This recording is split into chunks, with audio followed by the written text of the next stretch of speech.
Ready? Welcome back to another episode of Painting Lines. Last week, we gave you a sort of the state of the union for the 2025 season, such as, current player trends, our prediction, and who's knocking on the door, ready to break out. So, Aiden, despite missing a lot of the big names, I'd say we pretty had an eventful first week of 2025. What do you think? Yeah, I mean, I feel like there were definitely a lot of storylines coming in, particularly in Brisbane with guys like Djokovic coming back and Kyrgios making his return. So I'm definitely excited to talk about it. Yeah, it was pretty tough to watch this week just because all the tournaments were on the other side of the world and, time zones didn't really work out. But yeah, I'd say let's just jump right in and save the best for last. So why don't we start with Hong Kong? Sounds I think, good. yeah, first up here. So the veteran Cam Norrie, he took out Lerner Tien first round. And I don't know about you, but I was looking forward to seeing the next gen finalists kind of at least make a run in this tournament. It was kind of one of those welcome to the big leagues, buddy. No more challengers. Yeah, I mean, we kind of saw the same thing with Basaveretti too, losing to Monfils in the first round. It's like, yeah, you can do well against other players and challengers, but that doesn't necessarily mean when you come up to the tour level, you're going to find that same success. Yeah, yeah, I know. But at least I think I expected more from Lerner, more than Basavetti, just because he made it to the finals. But then this was a true rude awakening. 100%, 100%. And then next headline, we got your boy, Marozsan headhunting Rublev in the second round. Yeah, I mean, we talked about this last. It was my bet of the week last week, and saw it pay off here. But it's also my match of the week this week because it was a great match, exciting one to watch. So I'll talk about it a little bit more later. But definitely, it was one of those ones where, yeah, it's an upset, but because it was my bet of the week, like I definitely had a feeling that this could be how it would go. Yeah, definitely. So we'll save it for then. And then we got number two seed Musetti and number four seed Fields. They got knocked out in the quarters. Fields to Mueller in three sets, and then Musetti to Minar in three sets. Yeah, I mean, these are just ones where it's like, okay, what does this mean for these two guys? Is this just some rust, or are they just yeah, not ready after coming off their break? What These aren't losses you would normally expect from these guys, but it's also these guys, they aren't necessarily top 10 guys where it's a crazy shock to see them lose. I was just gonna say, I think this is a perfect example of what I was alluding to earlier, how like we didn't have a lot of the big names. So we have Musetti at number two seed and Fields number four. Like, yeah, I don't expect that much out of them, even though they are like highly ranked in this tournament. They're still pretty young and up and coming, so not fully surprised there. Just kind of a bummer that you had the two top seeds, like three Rublev too. There were really no seeded players going into the semis. Yeah. Uh, for name recognition, but there was also another guy that we can talk about that did have some name recognition, even if he wasn't seated.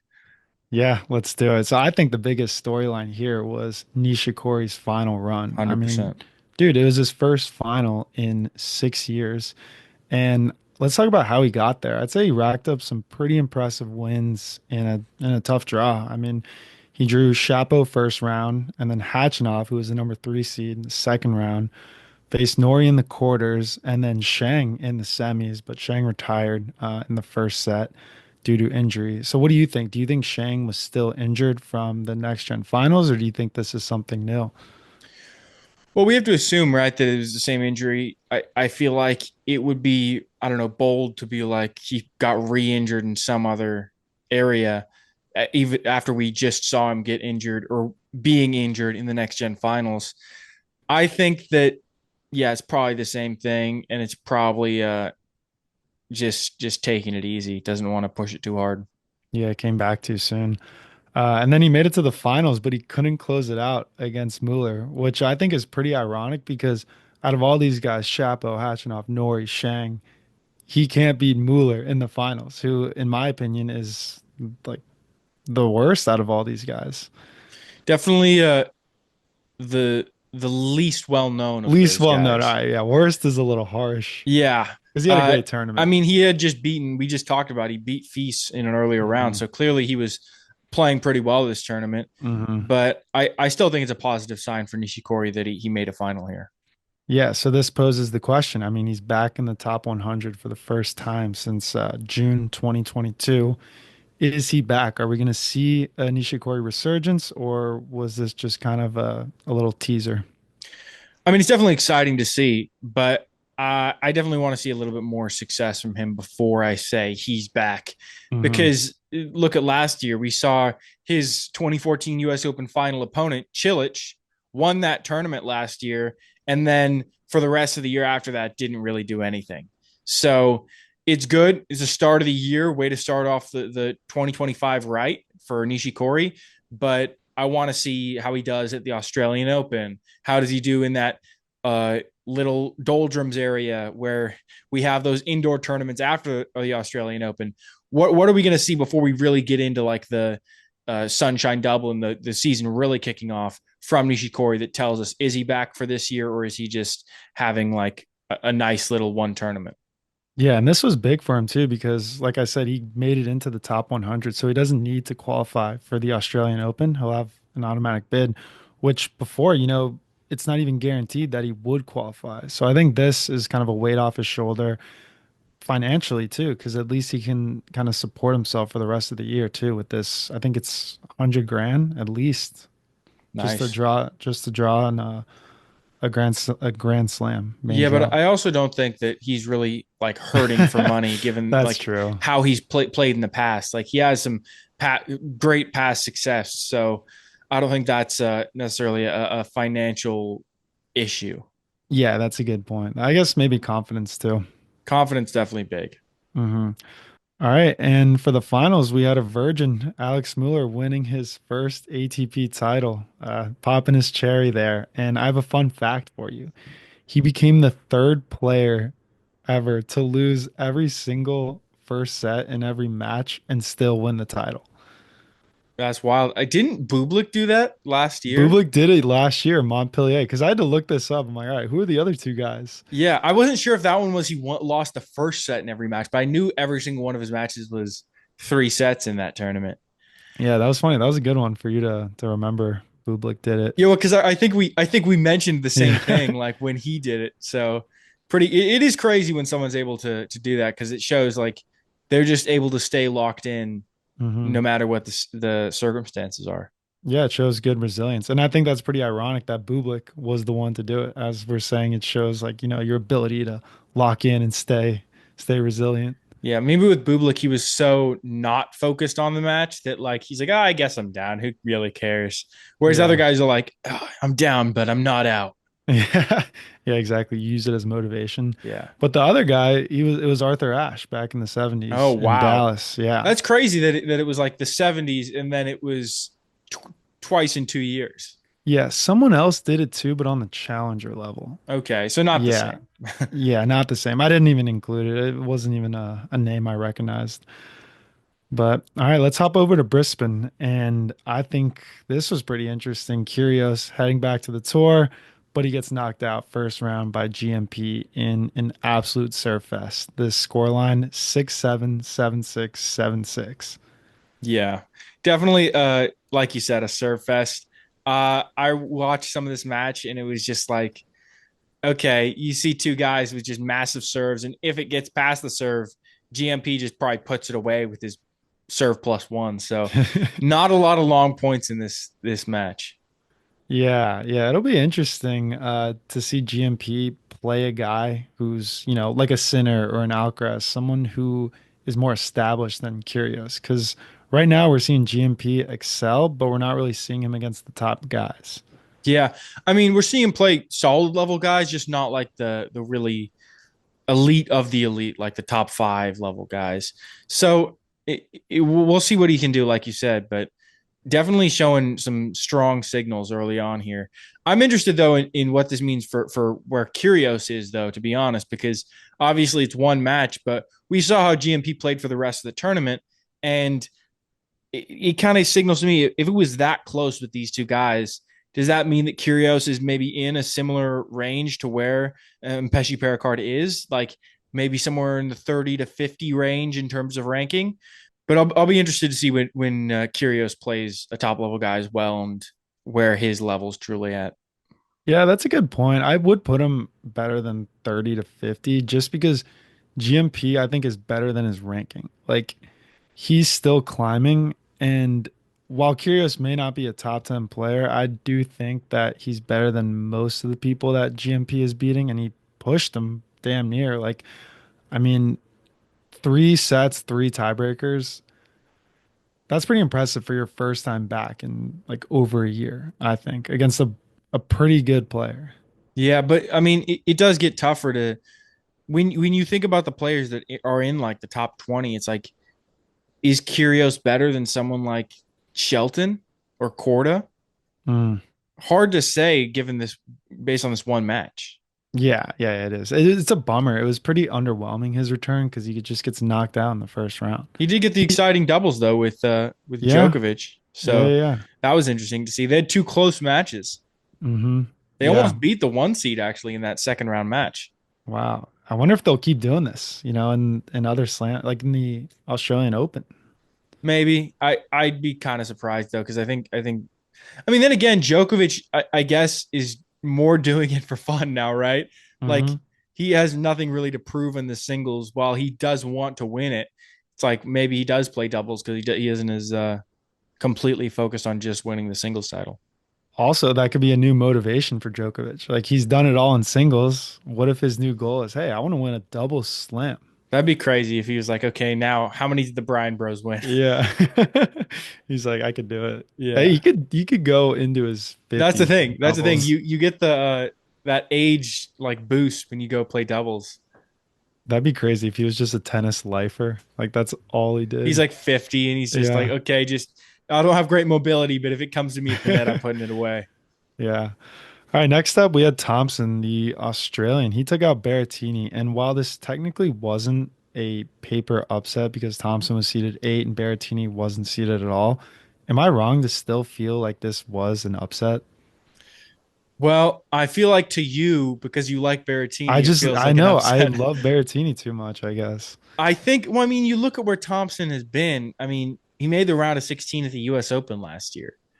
Like that says something about where his singles level is. We know he's a solid doubles player, and Berrettini still has kind of been inconsistent since he's returned from injury. He's had flashes of greatness where he's won tournaments, and then he's had tournaments where he loses in the first round. So very hit or miss from him. And I don't know if it's necessarily if Thompson would beat him if Berrettini was playing at his highest level, but I think that I'm not super shocked that Thompson won, and I think he definitely was favored going into the match. Yeah. It would have been interesting to see Berrettini and Kyrgios play. Yeah, that would have been interesting Who do because you think would have been that would have been the a favorite? 2022 throwback, right? Yeah, yeah, yeah. Who would But like win? based off where they are right now, who are you taking? I Because I'm mean, taking Kyrgios. really, I would go Yeah, Berrettini. I feel like yeah. Berrettini. We know we have so much more knowledge about where his level is, right? Hmm. Like Curios, have we have one match of a sample Yeah. size, really. Well, then you have the UTS matches where he beats Yeah, but Rude, he beat Rude in the UTS, but that's like it's like a exhibition pretty XO. much. Yeah. Yeah. All right. Well, I think one of the biggest headlines this week was Djokovic getting upset by Opelka. And I don't think it's that big of a deal that he lost because I didn't think he was going to win the tournament, but I think it was a big deal that he lost to Opelka because he pretty much cruised into the quarters and then, couldn't handle Opelka's serve. You have the best returner in the game, just kind of getting handed it to by a serve bot. Yeah, I mean, then again, Opelka was honestly playing pretty well on the like his ground game as well. Like his ground strokes were very solid. It was really impressive to see, given the fact that he does have that reputation of just being a serve bot. And I was honestly surprised by how well he was playing overall. And I mean, I think just the fact of how far he went in the tournament does show that he was playing at a very high level. Djokovic, yeah, I do think it's a little disappointing from him, but I think it in this situation, I think it's more credit to Opelka playing very well. And we've said this numerous times before, but Opelka in his post-match conference even went out and said, "Hey, Djokovic is a guy where you can play loose against. You just got to throw the kitchen sink at him because if you just do what you would normally do, you're not going to win. So it's that ability to play free, and he did it well. You know, he grew up kind of idolizing Djokovic, watched him while like he was injured, and just kind of, you know, played with nothing to lose. 100%. Yeah. Playing with nothing to lose. It's the, yeah, biggest thing that an underdog has in their favor. And I gotta say, he's moving a lot better too. I mean, I know he works out with Tommy Paul's coach down in Boca Raton because I see the Instagram videos. Like Opelka, I think he's trying to transition out of that serve bot stereotype because you see the drills that he's doing. And I'll be honest, I don't think Isner really worked too much like on his footwork, and I could be completely wrong, but I feel like the way he played was like he conceded a lot of points because he wasn't going to waste his energy on that when he can just serve. Well, wasn't that what Gimelstob was talking about when we had him on? That originally Isner was much less of like reliant on his serve, and they were like, okay, actually, you're gonna do better if you just focus on emphasizing your serve, and so that's kind of why his game shifted more that way. Yeah. I heard McEnroe say this on Andy Roddick's podcast a couple weeks ago, but he's like, yeah, you know, when I played, big was 5'11", 6 feet. Now you got guys who are 6'5", 6'6", and he said serving from a mountaintop, which I thought was hilarious. Yeah, I mean, he also got guys that are like 7 feet. So I feel like 6'5", 6'6" is almost normal now. Like Medvedev, Zverev, hmm uh, Berrettini, Kyrgios, those guys are all pretty damn tall. Yeah, yeah, and he was, I guess he was more so saying 6'5" and can move. Yeah, 100%. That's a dangerous combo. Yeah. All right, let's touch on your guy Dimitrov, man. His semifinal run came to an unfortunate end with a walkover, which I think is pretty ironic because Thompson retired against him the match before. So it was like, ah, you get the easy win before with the walkover, and then you have to retire the next match. Yeah, definitely a bummer to see the walkover happen here. Just I feel like he's had a couple tournaments now. Like look at the U.S. Open, where hmm he looks like he's having some great success, and then just body keeps up with him, has some injury, and can't make it to the end. Yeah, I really hope this doesn't affect his Australian Open play. Do you know what happened to him? Like what his injury was? I believe that they were treating his hip or groin region, based on what I read. So I think that's where the injury is. They call it His like they, I mean, his like they groin called it a groin region. injury. Yeah, Yeah. Okay, gotcha. He didn't get hit in the nuts with a ball or I don't anything. think so, but No, yeah, no fun night the night before. Anyway, yeah, we digress. Let's get into Lehechka winning his second ATP title. This was a guy that we mentioned last week as someone who's knocking on the door in 2025. And his run was pretty interesting too, because he just had back-to-back walkovers in the semis and then in the finals. yeah, So I personally think his most impressive win was in the first round against Runa. Like his draw was Runa, Nishioka, Jari, Dimitrov, and Opelka. Dimitrov, Opelka retired. So like Runa, that's a pretty damn good win right there. yeah. I mean, here's the thing too. It's one of those wins where it's like you feel kind of bad for Runa looking back at it because he really probably he would have probably won the tournament if he had won that match. Yeah, no, that's true. That's true. Yeah, what a bummer though that the final had to end in a retirement, like 4-1. So they didn't even play a full set. Yeah, because at least with Dimitrov, it was like I believe Dimitrov lost the first set and it was like 4-4 in the second, and then he Yeah, it was retired. competitive. It was Yeah, competitive at least. yeah. I mean, I just think it sucks for Opelka. Really, like we know he just came back from a long, long time off. Yeah, I mean, 2 years with his wrist, and then he hurt his hip. I know this injury was his back because he was talking about the trainers like really working to get him ready to play, but it just, I don't think his back can hold up. Yeah, I mean, I think that maybe positive with a back injury is as long as it's not like something spinal, it can hmm hopefully recover a little bit with just some rest. Whereas hmm sometimes with like a wrist or a hip injury, it's more like tendons or bones or something like that that's messed up. Whereas this maybe it could just be like bad soreness. Yeah, exactly. I don't think it was like a split moment where he just like tweaked his back. I think exactly. It's just over time, over the tournament, it got sore. It got to the point where, it was probably tightening up. So I think, yeah, a week, maybe a couple weeks of rest, massage, ice, heat. I think he'll be back. Hopefully, maybe do something at the Australian Open qualifying or something like that. I don't know. Yeah, yeah, yeah. That's a good point. I mean, another thing I want to touch on this week was I feel like we saw a lot of walkovers. There were four walkovers this week over two tournaments, and I feel like this is abnormally high. The reason I think we were seeing all these walkovers is because you have a combo of it being the beginning of the season, so maybe guys aren't fully healed and rested from last season, but then you also have the Australian Open coming up, so guys who maybe wouldn't normally retire are, you know, being conservative and not willing to risk it right before the Open. Yeah, I also think the walkovers were maybe in critical rounds this tournament. Like, so when the walkovers happened later in the tournament, we all remember FAA getting his run in Madrid because he had walkovers later on in the tournament. When there could be four walkovers in a first round of a tournament, and as long as they all happen to different guys, we'll just forget about it probably. But because it Hmm. happened later on in tournaments, and sometimes it happened with like you said, Dimitrov gets a walkover and then he has to retire, or Lehechka gets two walkovers to him back to back. Like that's the type of stuff where you're like, this is a little weird. But yeah, I think you hit the nail on the head there with especially the Australian Open aspect. I don't think people these are only 250s, these tournaments. So Hmm. drastically less important than playing in a slam. And so people don't want to go into that with any sort of injury. So if they're starting to feel anything, they're just going to be like, I'm out of this one. But I also think it's kind of what you said before, where you said is the beginning of the season, not necessarily the previous year injury to me. I think it's more like there's a little bit of rust just coming Hmm. back. You haven't you went on your month long vacation or whatever it was. Like that's your one time of the year really to like not be fully locked in maybe. And so with that, people maybe are a little bit looser on their diet. Maybe they're not hitting as much as they normally would be. So many things could be happening during that time off. So I think that could be contributing to it as well. Yeah, apparently all the European players go out to the Maldives for that month and just chill. Exactly, exactly, and not play tennis constantly.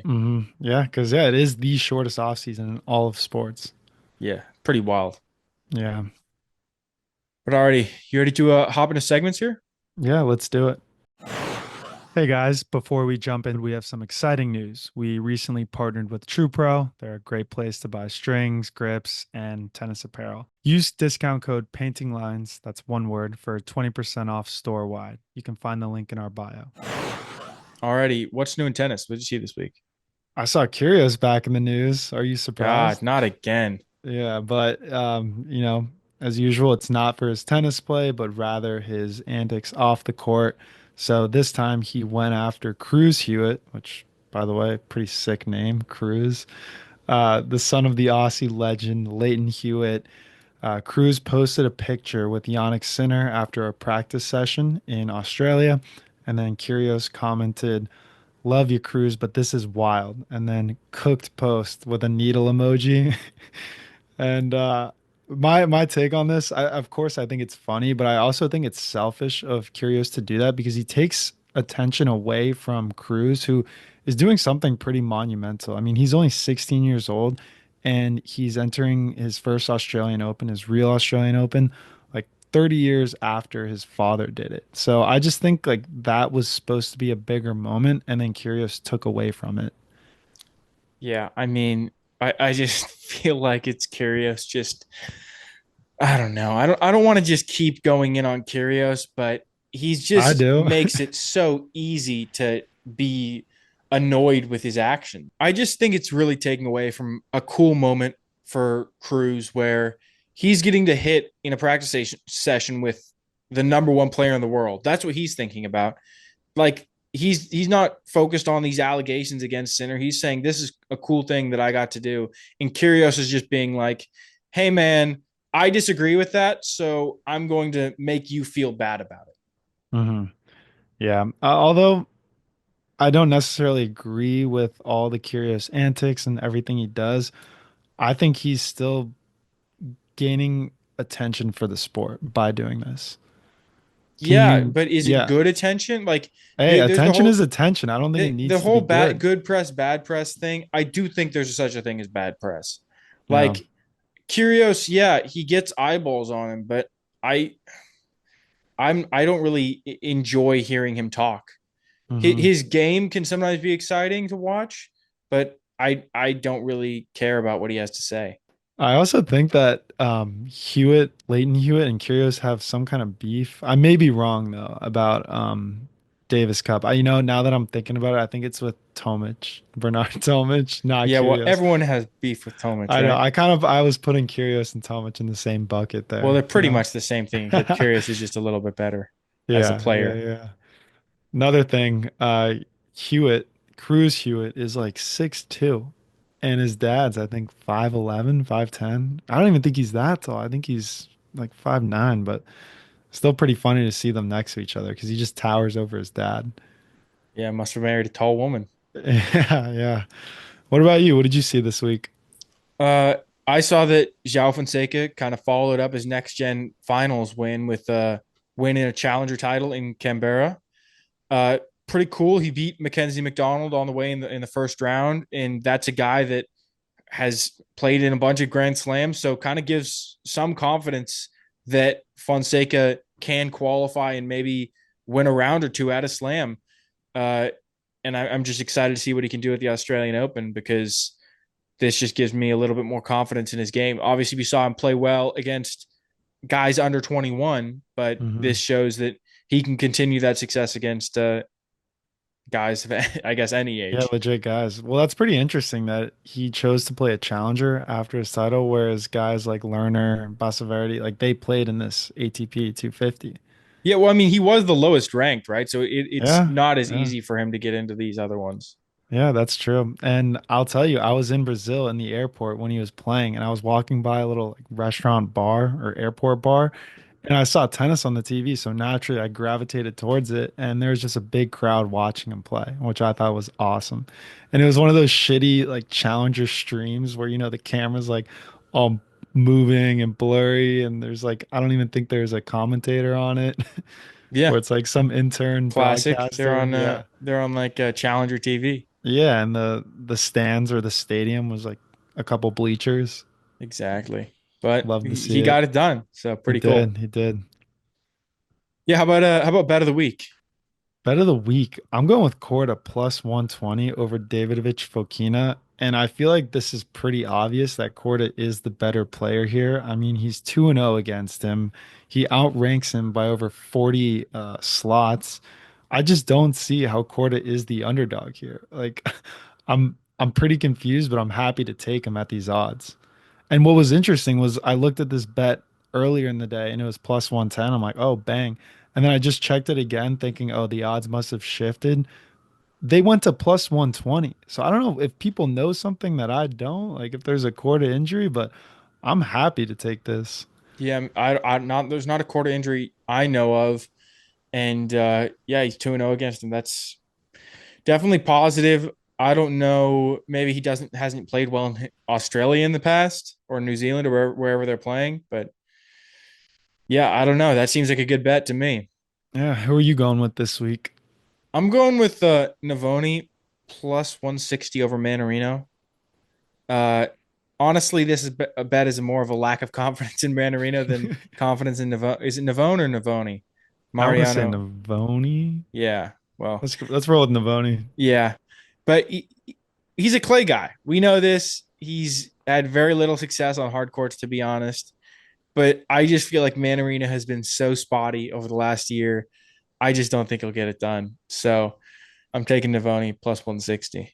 Yeah, I'm kind of with you there. Whenever I see positive odds against Manarino, I feel like it's kind of a given. It's kind of like someone like a Rublev. I don't even want to say that extreme, but someone where you don't feel 100% confident in, you're like, oh, maybe 7 times out of 10 he'll lose. 100%. Yeah. Even though he is technically the better player, I just don't see him winning this. Yeah. Who, Navoni or Manarino? Manarino. Well, I Like mean, he technically is a better technically, player, no? I mean, what are we talking On about? hard, on On hard. hard court, yes. On Yeah, hard court, on he's hard. definitely the ranked higher ranked player. Hmm. But I think if you look at their overall rankings, Navoni is significantly higher. Yeah, if you think about this match, it'll probably be played like a clay court, like with these with Manarino. Maybe, maybe, but yeah. Anyway, how about match of the week? What'd you go for here? So I personally didn't think that there were that many exciting matches this week. So I went with my bet of the week, which was GMP taking down Tiafo. And I think Tiafo matches are always pretty exciting. I mean, he pulls shots from out of his ass, like amazing shots too. So he's always entertaining to watch. He likes to play into the crowd with his celebrations. I just think that that's pretty exciting to watch. And then also GMP showed that he wasn't just a serve ball. Like the dude was ripping oneies from the baseline. He broke Tiafo in the first set. So I think it was interesting to see that. And then in the second set, it went to a tiebreaker where GMP won the match on a mishit volley, which was pretty interesting because it kind of had that like tiebreaker climax, and then the match point was a miss hit. But either way, I thought it was pretty funny that they were wearing the exact same fit too. I kind of love when that happens. It's funny, but yeah, good match. Yeah, I think GMP should order a size larger in his shorts though. Oh yeah, Dude's like 6'5". He's wearing like men's small or he's something. You're like, thick dude. too. You're like, dude. That's crazy. Yeah, It's he's like like he's wearing Runa. like he's wearing. It's not even like Runa though. It's like they're like painted on almost. You're like, this is crazy, dude. Yeah, hey dude, that's how they do it in France, I right? guess. I guess. Yeah, I mean, I think it's funny. Like when I was watching, I think I came across a tennis TV video the other day where it just started running on my YouTube, and it must have been like top 10 heated moments or something. And it was Medvedev and Runa when Runa ripped that shot at Medvedev, and he apologized, but Medvedev didn't see his apology, and then Medvedev was taunting him like the point after, and just pulled up his shorts so high, like he was mocking Runa. It was so funny. Yeah. Got it. Got Uh, to attack Runa for something, right? yeah, yeah. How about you? What was your match of the week? Mine was like I talked about earlier. Morozhan hunting down Rublev gets the upset win. And it was just really interesting back and forth match. Morozhan went up massive early, led 5-1 actually, and had two break set points. So it was Rublev's serve. Morozhan got two set points at 15:40, and from there, Rublev battled back and won 18 of the next 19 points to bring the score to 5-all. So just absolutely went on a tear, but then couldn't couldn't keep that up and ended up getting closed out 7-5 in the first set. Second set was close, but Rublev definitely had the upper hand. Like he was getting break chances, and eventually he converted one, took the set 6-3.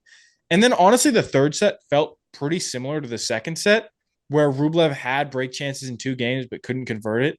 And on the other side, Morozhin got his one break point and ended up converting it, took the lead, and was able to close it out and take the match. So very close.